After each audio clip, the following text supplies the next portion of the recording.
Welcome to another episode of BurnerCast, the only podcast where we talk anything and everything hot air ballooning. Hi again, everybody. I am your host, Joey Strutz, joined again by my co-host, Brad Hosmer. We're missing one tonight. Yeah, let me tell you, attendance must not be mandatory in this podcast, man. We get a good streak going, and they just go places. I don't get it. Can you explain to me? We are missing McKenna this week. She is in the process of moving, so we weren't able to get her on tonight, but she will be back. Different day. I don't know. Figure it out. Don't move on the day we're doing the podcast. This is terrible. McKenna will be joining us on our next episode. However, we have a really good episode planned for you guys tonight. We have a very, very special guest joining us. He is a DPE, part of the FAA safety team, and is a co-creator of the coveted Balloon Training Academy that has helped hundreds of new pilots enter the sport of ballooning. Please welcome our special guest of the night, Adam Magee. Welcome to the show, Adam. Hey, thanks for having me, guys. It's great to have you on. Yeah, I want to thank you guys first for all the great hours of entertainment you guys are providing. These have been really fun to watch. So we could thank you for the same with some of the BTA seminars. It's been a real blast watching a lot of these. Yeah, it's always good to showcase more ballooning. So the first thing we're going to start off with tonight is kind of how did you get your introduction to ballooning? Well, I guess, most kids growing up, they, wish their parents were celebrities or, athletes or, something like that. But, I got to grow up with a pretty badass mom who was a balloon pilot. So, I was very fortunate that my mom, started flying balloons when I was young. And so I just kind of grew up doing it. I always remember my first flight. I was 5 years old. I was up in Creston, Iowa. My mom was flying at the Creston balloon event. And, it was supposed to be a really calm day, which, of course, nowadays, we know a lot more about temperature inversions and winds aloft than we did, 25, 26 years ago. But it was supposed to be a calm day. Ended up being a really breezy day with a fast landing as the high speeds low level jet mixed down to the surface. And I had a really fast landing as a 5-year-old wearing my bike helmet. And so my parents always say that I just flew out of the basket and couldn't stop talking about ballooning. And I like to always say, that passion kind of stayed with me, has never quite left from, my first flight when I was 5 and to today. I probably talk a little too much about ballooning sometimes. So is there like pictures of this first flight? Because I imagine, I know you well enough. You probably had that shitty grin on your face as you got out of the basket and everything. Yeah, no, I wish there was. We didn't have cell phones back in the day, right? Like that take all these great photos and everything. So I know we have some funny videos, from back when my mom was training. There was some crew that was taking some film, and there's some good videos in the Magee library of me as a little kid running around balloons, especially with the briefcase, the pilot briefcase that was the size of me, So, and of course I had big huge gloves on all the time. So there's some good videos of that, but not of the first flight. So we know over the years, you had to have gotten the passion for the sport as, your mom was a pilot, but you also gained this amazing passion for instruction. Can you tell us how that came about? Yeah, I think, it really kind of first starts with just wanting to help others and help others reach their dreams. Growing up, I did a lot of volunteering, a lot of, Rotary youth camps where, the slogan is always service above self. And, through high school, I tutored people. In college, I actually tutored student athletes at the University of Missouri while I went through college, and got to tutor some high profile student athletes, but, helped them stay eligible and able to compete. So, I think just I've always kind of wanted to help others and help people reach their dreams. But, I've also always found it to be really rewarding and satisfying when you help others. I think when I started ballooning, like most young people, I was really drawn into competitive ballooning and flying competitions. And, it was always fun and, really exciting to do. But at the end of the day, it wasn't very rewarding. And I always kind of looked for, something that, was just felt good and rewarding and was helping to grow ballooning. But, I also wanted a better understanding of ballooning. And I always say, if you can teach something, you understand it, at a much higher level than when you're just learning about it. But really, I think, the passion for ballooning really didn't kick in on instructing it really until there was a need in our area for an instructor. I was probably, I just turned 20 when I ended up getting my commercial rating. So I had waited quite a bit. There wasn't really anything pushing me to get my commercial until kind of in our area, there were a couple, new student pilots, and, they were looking for instructors and wanting kind of more reliable instructors to, be available.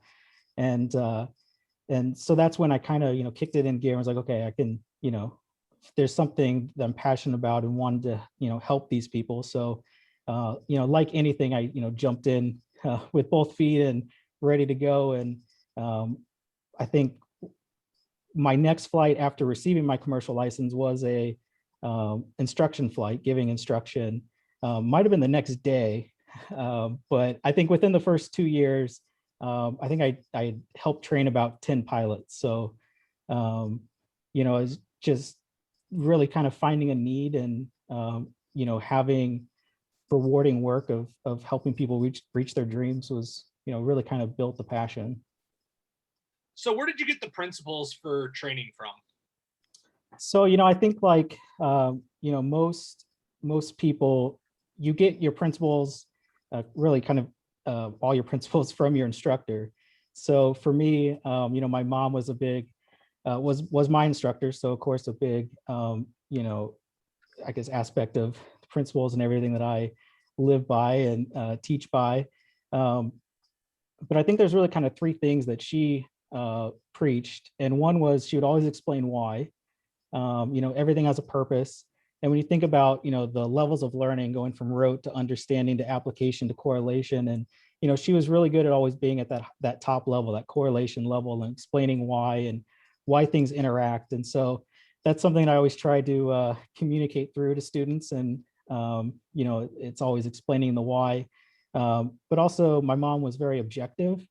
She didn't pretend to be the best instructor in the world or the best pilot in the world. It's always, you can learn from other people and learn by watching other people. And, there's a million different ways to fly a balloon. There's a million different ways to set up a balloon, pack up a balloon.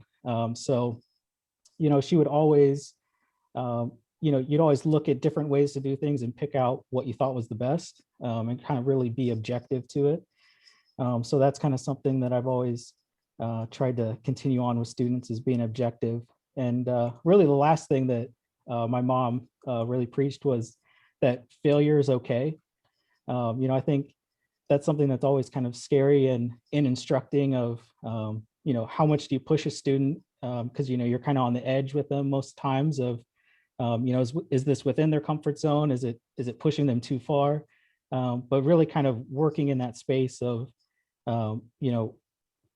giving someone, far enough to reach to, keep pushing forward and learning something new, but allowing them to fail at the same time, but not going too far on failure. So it's really kind of a balancing act, but it's definitely something that I've continued on with training others. See, and that's what I appreciated about you as an instructor. And I could tell, like, based on what you're saying and how it applied to my training with you, is like, I could feel like you put me out on that string and like gave me that carrot out in front of me and said, basically, go get it. Let's see where we're at this point. And then, you were going to let me fall off the cliff and not get the carrot, but, we're going to teach me to succeed. And again, failure is okay. That's the thing we need to accept in ballooning. We've talked about this all the time with, it's not a bad thing to fail a check ride, even though you did a bad rap, or it's not a bad thing to, have your first solo not go the way you want it to. Like, it's all a big learning game. And in the end, you just got to use those skills, hone them in so you become a good pilot. Yeah, and that's, you learn most from failure, from seeing other people's failures and then your own failures.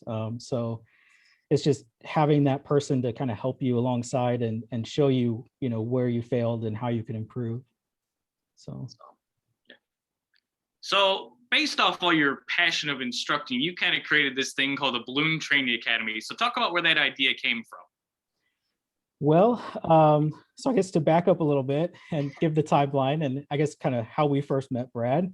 Back when I was in high school, I was volunteering at the youth summer camps, and there were campers older than me, and I was there as a pilot counselor, back in high school. And, I did that in Tyler, Texas, and then Michigan. Where were we at in Michigan? I can't even remember. Albion, Michigan. Albion, yeah. And so I met you 1 year before Kim, right? And then the next year was Kim and I had started dating, and I ended up dragging her up to balloon camp with me to be a counselor. And then I was actually after the Michigan camp where Kim and I decided we would run our own youth summer camp in Dubuque, Iowa. We did that for 3 years while we were still in college as camp directors. And one thing that, we always enjoyed about camp was it would, introduce people to ballooning and give you a week of really good ballooning experience and training. But then you left the campers. And so that was really hard on us, because we would leave campers and we may or may not see them the rest of the summer. We may or may not see them until next summer. But we wanted something to allow them to continue to learn and continue to pursue their certificate. And so that's really where we kind of came up with the idea with the Balloon Training Academy. And at the time, we were heavily involved in the BFA's youth program, running balloon camps, made the camp guidelines. It was back before, the camp's website was within the BFA's website. We had actually ran the website, it created it, and built the camp's website at the time. And so we had actually pitched the idea to the BFA as a youth program activity. The BFA board actually rejected it. And so, we kind of thought it was a good idea and we wanted to keep trying at it. And so we ended up creating the Balloon Training Academy and, made it a nonprofit organization, made it a 501c3 tax deductible, organization. And, really kind of spent our time really kind of building the organization and creating a plan for it. And that's how it all started. So talk for a minute about all the different services that the Training Academy offers. Now you've got a balloon through the Training Academy. You got all types of different services to help you get your private license, your commercial license. I believe you touched into drone a little bit. So talk about that a little bit. Yeah, so we basically wanted, to be a one-stop shop for balloon knowledge, balloon, training, balloon teaching. We have the ground schools for flight instructors. There's flight instructor refresher course. We have syllabus for private and commercial rating. So, a guide that instructors can use throughout flight training to make sure, they're covering everything that's required. We have a lot of continuing education courses to keep up training. We really wanted to make it, make balloon knowledge accessible and make ballooning more accessible. So we also have the training balloon there in the background. That's our, kind of sort of a club balloon kind of function. So we're able to offer reduced cost flight training. And, really our ultimate goal is to be able to have club balloons set up across the country, to have instructors who are willing to donate their time so that students, so that it can be affordable for students to become pilots and be able to find instructors, who are using syllabuses, who are, training according to the standards and, are doing good quality training at, low cost. Yeah, I used the private course for my written and get my private license. It was shameless plug. It was the easiest thing ever and really helped me pass my written quite successfully and gave me the tools to, pass a successful check ride. And, yeah, it was quite a good service, I thought. So I highly recommend it to a friend.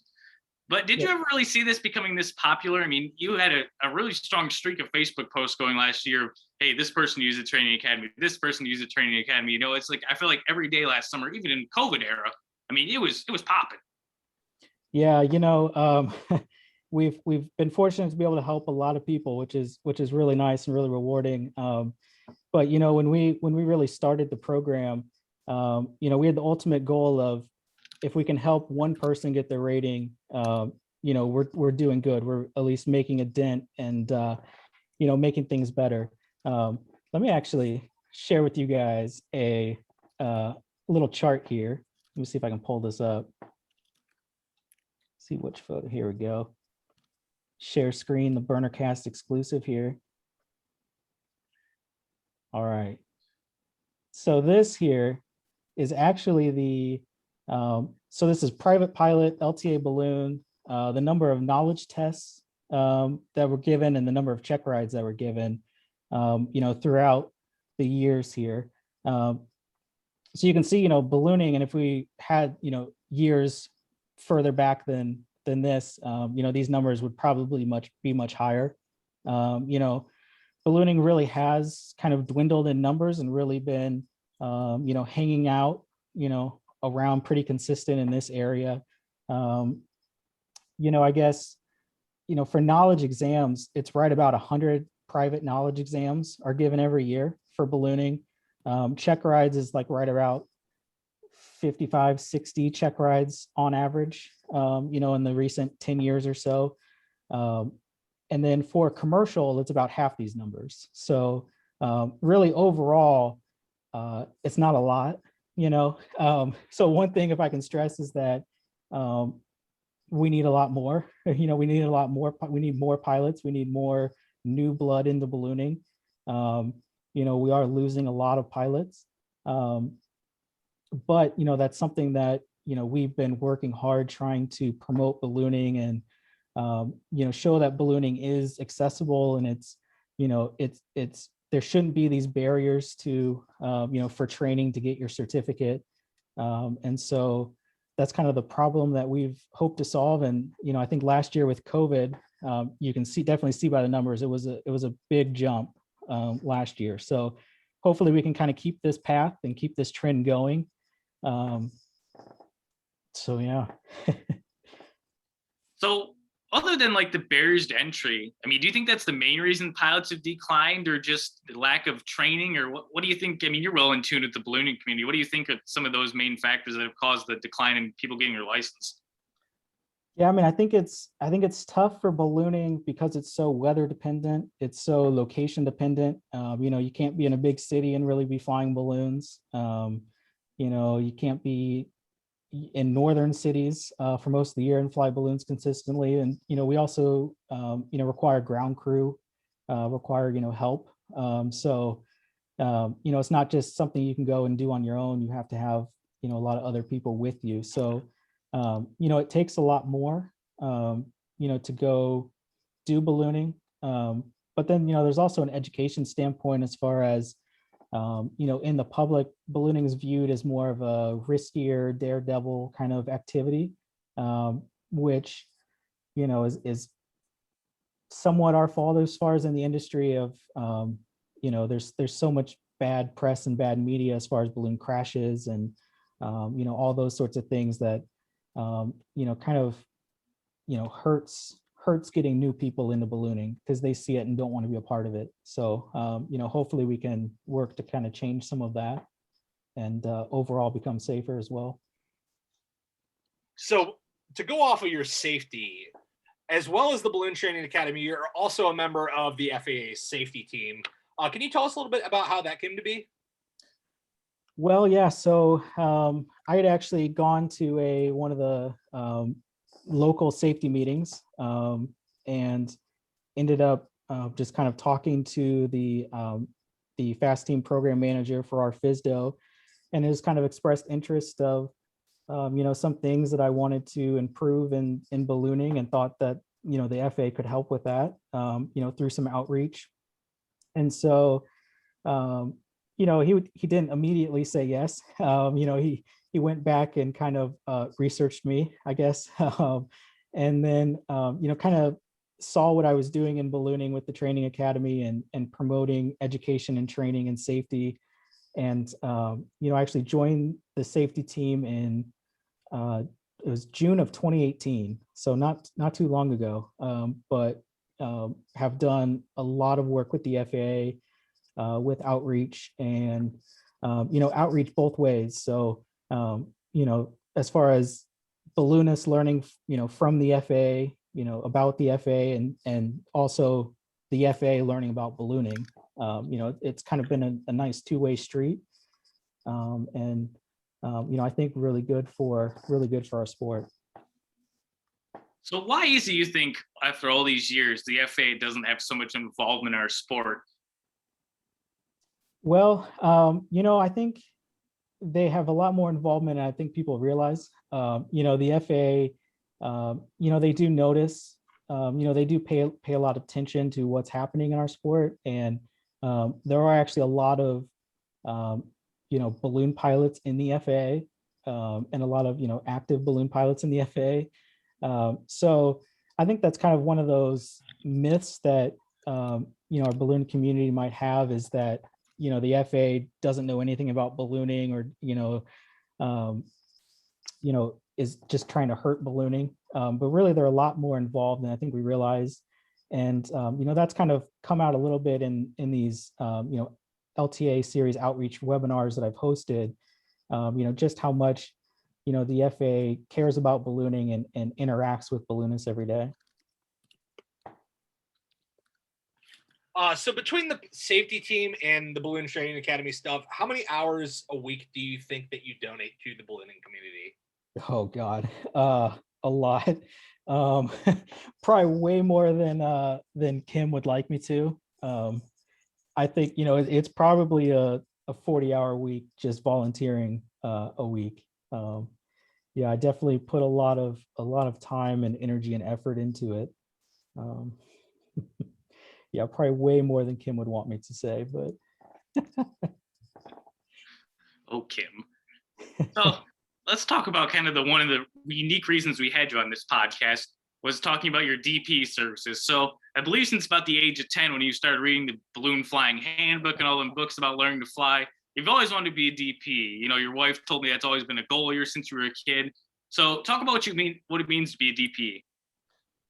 Well, it was probably before I was 10. I don't know. It was probably when I could start reading. I was reading, balloon flying handbooks and DP policy and all that kind of stuff. And, for me growing up, I'd always grow up going to Rob Bartholomew's repair station, twice a year, once to drop it off and once to pick it up.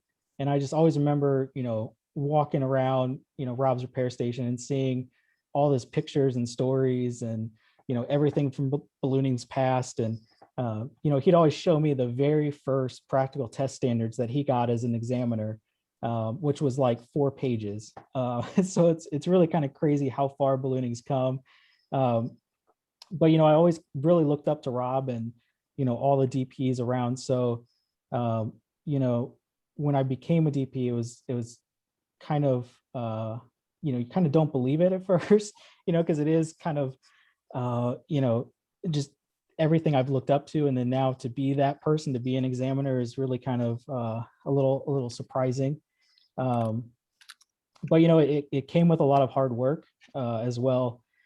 Just with a lot of training that I've done, a lot of experience training, with the training academy, before the training academy. And what I kind of said in, my DP interview, because, you have to interview for this position. And I think there were about 6 other people that had wanted this DP position as well. I'd said that being a DP was just kind of the next progression in my, ballooning, training journey. I'd spent time teaching and, wanted to, go to the other side of the table, I guess, and, being able to, determine if someone is able to, receive a certificate or not. So, that has a lot of responsibility to it, which is sometimes very difficult. Sometimes I have to have some difficult conversations with people, but, I've enjoyed it quite a bit. So other than the interview, what was kind of the process to become a DP? Did you have to do any kind of training, or is there any like thing after you get your certificate you have to do to keep that certificate? How does that work? Yeah, so there's a lot of stuff you have to do. So once we interviewed, then I was notified that I was selected. I had to go spend a week in Oklahoma City for DP training. So, and it's, DPs pay their own way out there for training for a week, where, you really learn how to be an examiner and how to give a test. And then also then when I came back from training, there's also a test with that, but then when you come back from training, you have to be observed giving your first check ride, your first private check ride, and your first commercial check ride.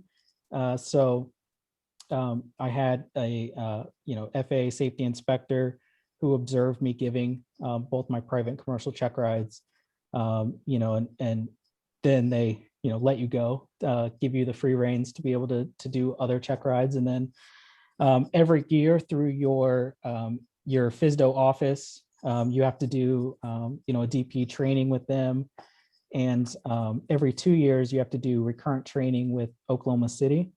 And then ever so often you also have to do the more observation flights with safety inspectors. So I mean, there's quite a bit of training and making sure that everyone is up to standards and following all the rules properly. So if somebody's going for a check ride without giving, what you do as, a little sneak peek, what advice do you have for people going for their check ride? Well, Aaron Rodgers once said, RELAX, right? Relax. That's kind of the biggest advice is just, just breathe and relax. That's one of the biggest things as examiners. You try to kind of set the mood and make sure that people are coming to a check ride relaxed, because as soon as they're nervous, they start forgetting stuff. They start, just mixing things around in their head. They, don't know what you're asking. And so the more you can get people to relax before a check ride, the more you're going to get all of them and everything that they know to come out. So, I always say relax. And I especially always say that, all the DPs, we've been in that same position that the applicants have been in. We've given check rides. We've done the check rides, but then we've also have been giving check rides with the safety inspectors watching us, which is also nerve-wracking. So, we know it's a nerve-wracking experience, and we just want to get the best possible knowledge, skills, and experience out of the applicants, and we want the applicant to be successful. See, we've talked about this off record, but that was the hard part with me with your check ride, because we're pretty good friends, I say. I did a lot of my training. I've come to your house, done various things, gone to balloon events with you. And it was a whole new side of Adam I hadn't seen before. This was like strictly business Adam. And it's just totally different when I'm so used to being in the basket with you as training. Of course, I did the 3 hours, beforehand. And, used to you training me and, we talking the whole flight. And this was just, no, this is just different Adam, different side of Adam. So yeah, but the big thing with your check ride is just relax. Your instructor's not going to put you in a situation to fail. If you got to this point, they believe you're ready. Now it's up to you to kind of hone in your skills and focus and finally relax and just fly the balloon. Like, you'll get there. Yeah, definitely. I think, Brad, the hardest thing for me, at least for your check ride, was, you were the first applicant that I had given flight instruction to, and then now I was given the exam to, and, we followed the policies on, a applicant tested by a DPE and all of that. That it's normal for a lot of other DPs to do this. And it's something that I'll continue doing, in the future, is, training someone, and then also testing the applicant. Because, as a DP, you have to still be in tune with training and still be an active instructor, so that what is private level, what is commercial level, what is the standard in the industry. And so for other DPs, it's common for they've done it so many times before of training someone and testing them, that they're kind of used to it. But for you, Brad, you were my first one, and I told you that I had no problem failing you. So it wasn't ever an issue of that I was going to pass you. But I wanted to make sure that I was still being fair to you as far as not being biased. And so, that was different for me of, I knew your strengths and weaknesses and I knew your tendencies. And so I had to make sure that I was still giving you a fair shot and, was still kind of giving you, the same test that I would give anyone else. And so, that was different. And that was, a little more difficult for me, to kind of go through. But yeah, I think as an examiner, the best thing you can always hear, after a check ride is that you were thorough and that you were fair. And so, I definitely, I always ask for input after I do a check ride, after we debrief and all of that. And, that's what everyone keeps saying. So, that's always kind of the best things that you can hear as an examiner is that you were thorough with everything, but and you were fair. You asked fair questions and, people weren't surprised. Yeah, I mean, there was no surprises on my check ride. But like you said, I mean, we've talked about this. It's like, I'm almost at a disadvantage because what I'm going to do. Most of what I've learned from flying is because of you. It's not like I'm going to go off the grain on my check ride and be like, well, now I'm going to make this bad habit. Odds are I'm going to pretty much do the cut and dry of what I normally do for a check ride and probably be a little nervous, might make a mistake I don't normally make. But I mean, that's, yeah. Yeah. And, that's one thing that we always do is we train people, train people as if it's a check ride every time, with the expectations. But, when we train, we actually train beyond the standards. So, Brad, there's the private standards, commercial standards, and then there's Magee standards. So, we always try to make sure that we're teaching well beyond, the standards. And so, yeah, so then we always make sure that we're sending good people, for check rides that are prepared and ready. Right. So you were told when you got your DP certificate, well, you do maybe 10 in a good year. That'd be the most you would do. Yeah. Which, yeah, if you saw from that chart there, there aren't that many check rides going on around the US. So, it actually, I heard the number was about 5 was kind of the goal number of, about 5 check rides a year. 15 check rides a year is kind of what, they do in Albuquerque. And so, yeah, I mean, there's, when you think about, there's only, about 100 check rides a year, private and commercial on average, and there's 16, 17, 18 examiners across the country. Albuquerque is going to have the core concentration of check rides. There's not very many other check rides to really kind of spread out, across the country to the other examiners. So what are some goals then as far as being a DP? Do you have a goal as far as how many you want to do each year? I know you crushed your goal last year, but what's the plan for 2021 and beyond?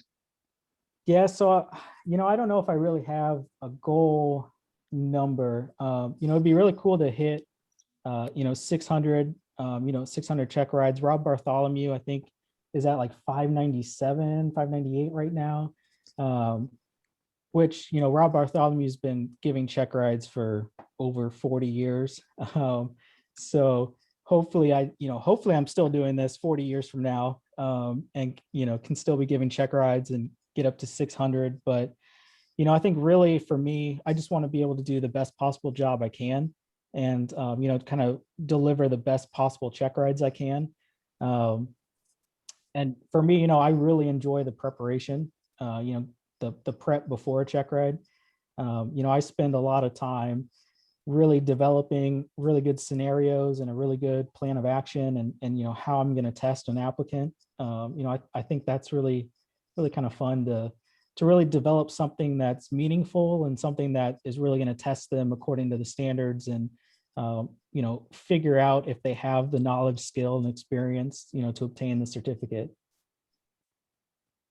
So if somebody is looking to schedule you for a check ride, how could they get a hold of you? Well, here, let me actually share my screen again because the FAA just updated this and it actually works really well.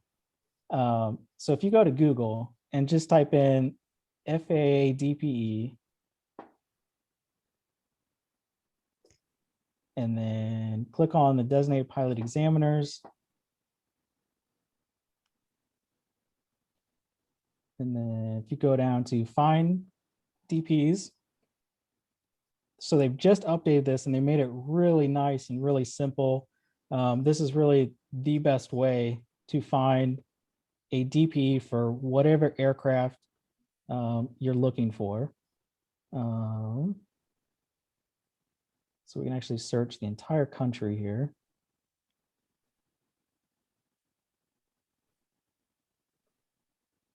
And you can actually search just specifically, private, commercial, and hit search. And it'll actually pull up all the DPEs that have that, ability to do the check rides. So, they always list the best ones first. So no, it's actually alphabetical, but there's my information. You got, even address if you want to mail me something. I don't know. No one mails anything these days.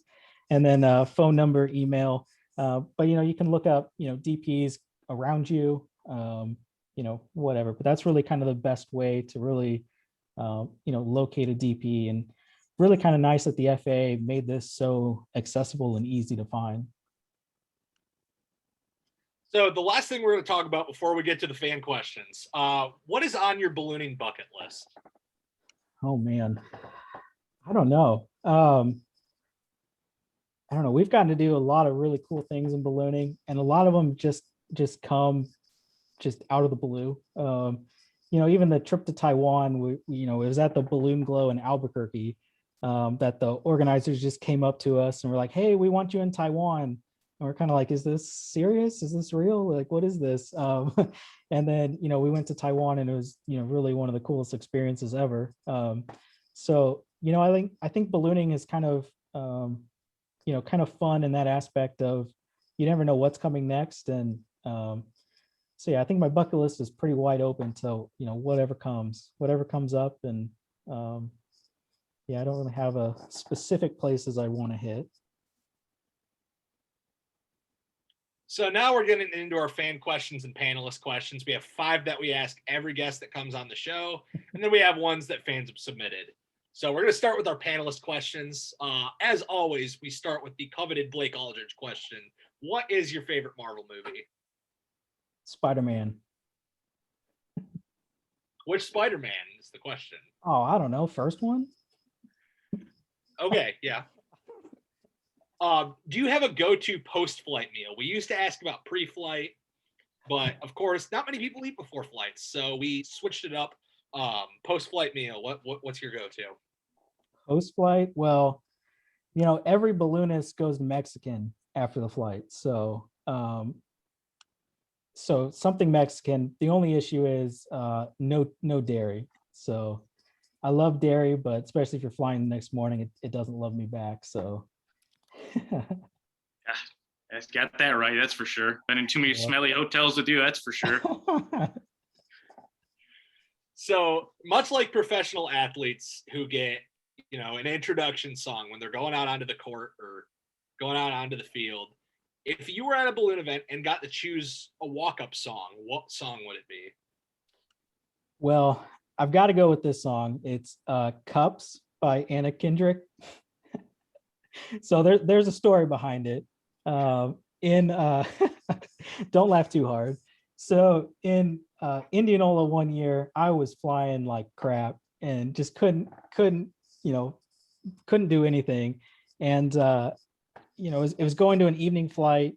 All of a sudden, Cups came on the radio, and it was Ben Humphreys and I, and we are just like singing it, pretty much screaming it at the top of our lungs, and like trying to do all like the hand motions of the cups and everything. And so that evening flight actually won the task, got in first place on it. So we were like, well, it's only stupid if it doesn't work. So we did that for every single flight afterwards, and then for like years afterwards. So it's kind of like, my relaxation song before now, just kind of have fun and relax and kind of focus. So it has to be that song, as embarrassing as it is.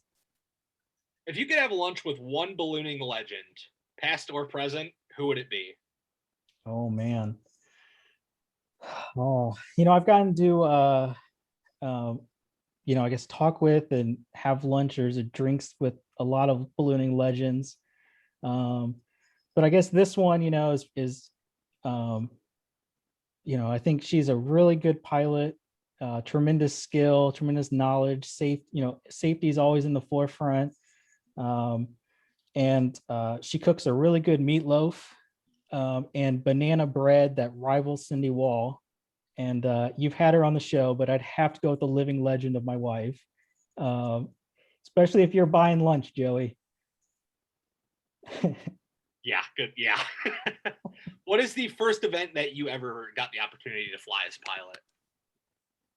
So I think that would have been my hometown event in Columbia, Missouri, way back when. I think that was probably my first event. So now we're getting into our fan questions. These are ones that were submitted into us. Our first one comes from our good friend Jenny Kerber. So how has becoming the DPE changed your perspective on how students should be trained? I think it's definitely reinforced the idea of you have to train to the standards. The FAA really does a good job of laying out, what you need to know, for knowledge wise and what needs to be trained. And so, I think as an examiner, it's really kind of reinforced that, as instructors, you really just got to use the resources that are available to you and, train according to the standards, and, that's your ultimate goal. So, our next question comes from somebody by the name of Brent Hosker. What was the biggest challenge of doing a majority of Brad's training? I think, every student's different. And so, every student's kind of a new opportunity to learn how you, best transfer your knowledge to that student. So I don't know, I think, Brad, you aren't too bad of a student. Thanks. Appreciate it. No, just everyone's different. Everyone learns differently. You have to adapt. And that's really kind of the fun of instructing is, changing how you teach to fit the person. So, we always knew Brad was a little different, but. Ouch. So our next question comes from an anonymous source. They ask, where's your favorite place to fly? Ooh, man. I don't know. See, it depends on experiences or like actual, good places to fly. The best experience, I would say, well, I guess any international experience has been really awesome. Whether that's been Taiwan or Lithuania or Poland, and meeting ballooning communities in other countries is always really fun. And we've met a lot of great friends around the world. But really, I would say my favorite places to fly, are also the really good places. So like Galena, Illinois, or even Brookfield, Missouri is wide open, awesome hay fields to fly. Those are also fun places to fly just because of the area is so great for ballooning. Our next one comes from your wife, Kim. What is your favorite topic to teach? Oh man, I love the steep descent into landing. That was kind of my favorite. That's my favorite maneuver, and it's actually a commercial maneuver, but I make private pilots do it as well just because I love it.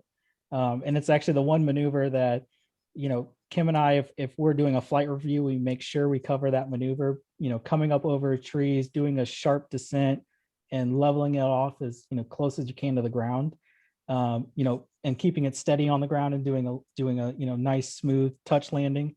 I think definitely have eaten it quite a few times, ended up eating a lot of dirt doing that, but it's a lot of fun. It's kind of my favorite skill to teach. And when you master it, it's pretty exciting.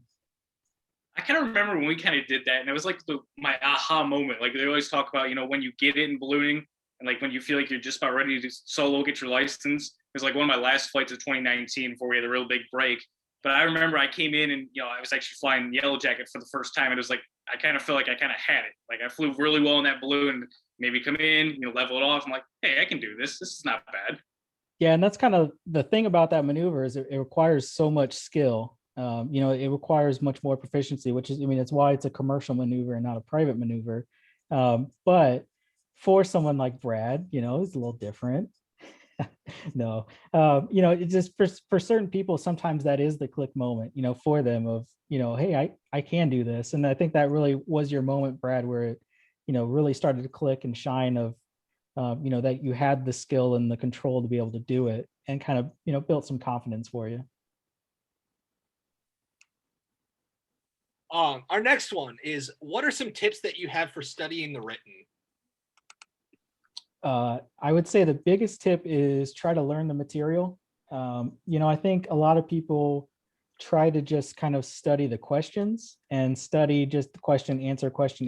You can go get free, online tests, or you can do it, like the ASA test prep book or their app or something. But really you want to make sure that you learn the content, because that's going to really help you for the check ride and just later on in your flying experience. So, I always preach with people to take the time to learn the information so that you can answer any question that's thrown at you, whether that's on a written test, on a check ride, or, just in the future, or if you have to, one day train someone else to fly a balloon, that you're able to explain it.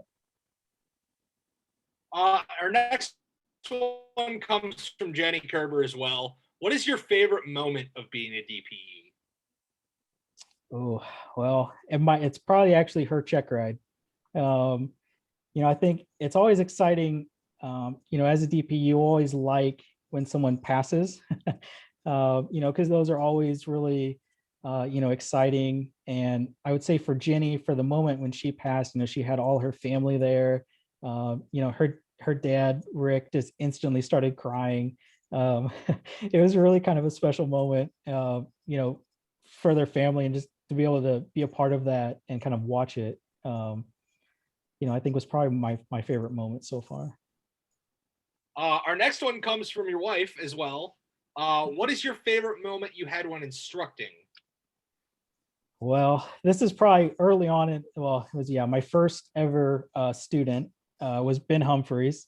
And so he was actually, I was training him, and we were flying my balloon that I had sold to Ben. I originally done all my training with, and check ride and everything. And so, I knew the balloon really well, and I was trying to teach Ben the sharp descent to landing. And, Ben just wasn't getting it. And, kind of earlier in my flying instructing career, I would, get kind of mad or upset. And so I was kind of like, Ben, like, you can do this. And I just took the vent line and I yanked it. I pulled that vent line more than I'd ever had. And so I got a really good descent going in this balloon, and, was able to, I dumped a lot of heat into it, and was able to take the balloon to like 2 inches off the ground. And I was like, see, Ben, see, like, this is how you do it. And I told him then, probably like 7 years later, that it was pure luck that I was able to execute that maneuver. But that's kind of the I don't know, funnest part of instructing is sometimes it is pure luck when you're instructing a student on a maneuver or something, and you perform it to perfection. So it's always fun. Then you tell them about it years later, and they're like, "What? That was the coolest thing ever that you did. What do you mean it was pure luck?" So. We have one more for you. It is, who is the better NBA 2K player, you or Brad? Well, that's me, as long as I get the all-star team, and he's like, I don't know, the worst team in the NBA. No. There was one game I remember. I don't remember when I was at your house doing this. You were up like 10 with like a minute to go.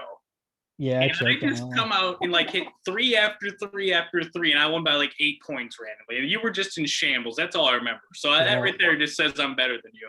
Yeah, that was, it was like the Kansas Jayhawks losing in the NCAA tournament as a 1 seed. So that is all we have for you guys this time on BurnerCast. Next episode, we have a very special guest. 6-time national champion and world champion Bruce Comstock is going to be joining us on the show. We'll see you next time on BurnerCast.